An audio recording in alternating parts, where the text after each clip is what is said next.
I am John Hayden, and let's queer up the USA view. Trump's Black History Month speech raises eyebrows with Nicki Minaj beautiful skin remark. During a White House reception marking Black History Month, President Donald Trump made comments about rapper Nicki Minaj that quickly drew attention. Recalling Minaj's recent visit, Trump said, "Do we love Nicki Minaj? She was here a couple of weeks ago. Her skin, beautiful, so beautiful. I said, Nicki, so beautiful. Her nails, they're like that long," he said, indicating the length with his tiny little hands. Minaj had appeared at the Trump Accounts Summit in January, where she said, "I am probably the president's #1 fan. That's not going to change. And the hate, or what people have to say, it does not affect me at all. It actually motivates me more to support him more. It's going to motivate all of us to support him more. We're not going to let them get away with bullying him. And you know, the smear campaigns, it's not going to work. He has a lot of force behind him, and God is protecting him. Amen." End quote. Minaj, previously viewed as an anti-LGBT or as an LGBTQ plus ally, has recently faced criticism for her anti-LGBTQ plus hateful posts and comments, including remarks aimed at journalist Don Lemon. The recent remarks made by Trump have brought this new and honestly bizarre alliance into the picture again. First off, keep Don Lemon's name out your mouth. He is doing more for this country and is being prosecuted because he is so much of everything that the Trump administration hates.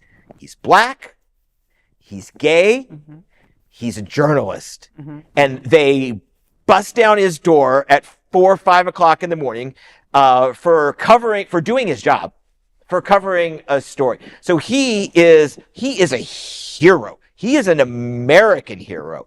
Nicki Minaj, you need just get your ass out the country. You are a terrible person. And I got 2 words for you. Cardi B. We don't need you no more because we got Cardi B. You know, I keep thinking about Nicki Minaj on Drag Race, right? And I keep on giving her like a little bit where I'm like, Nicki, blink twice if they're holding your dog hostage. Like, let us know, because it's so freaking bizarre. You know what I mean? Like, yes, I'll take Cardi B any day. You're absolutely right, boo. But it's very odd. You know what I mean? Like, it's just very bizarre. And it's cringy when Donald Trump talks about her skin and her nails. It makes me, you know, like they tell you as a young girl, they tell you not to sit on that uncle's lap. Like that. It makes me feel like that. It's gross. You know what I mean? Like, you know, and I mean, in what world do we have Donald Trump having any kind of commentary about Black History Month? Like, right. Wasn't he just not wanting to celebrate these history months? I mean, isn't that what we were talking about, you know, a few months ago with him and stuff, and we we're trying to abolish all of that? So there's so much contradictory back and forth with all of this. It's completely wild how, like, our government and the people that are interacting with them and people, you know, flipping sides, you know, it's just completely bizarre. Even on the White House page, it says, President Trump celebrates Black History Month, advancing opportunities and prosperity for every American. She's not an American. No, I'm talking about Don Lemon, but he comes after Don Lemon.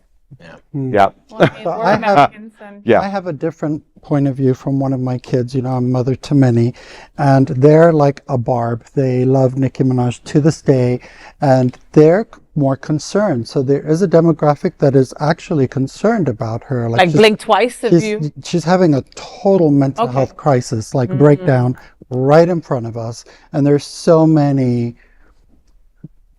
so many things that are contributing to it. Yeah. So, I don't know. Well, okay, I'm sorry, and I am all about I'm sorry, Edward. Go ahead. I am pro mental health. I understand that a lot of us suffer from it. A lot of us never get the treatment we need. But you don't get to have a breakdown or hide behind your mental health by tearing me down or tearing my community down. So, no, you don't get to hide behind that. And I respect what you're saying. But that is not an excuse to throw an entire community under the bus. I will pass that on to my child. Please. I can quote you and give you the blame. Edwin, what were you going to say before? No, I was just going to echo exactly what you were just saying. You know, it's just, it's so bizarre to see that, you know, we have this, you know, this once valuable LGBTQ plus icon, you know, with us that has just completely, you know, changed her whole perception and her worldview. And it could possibly be, you know, she's in fear.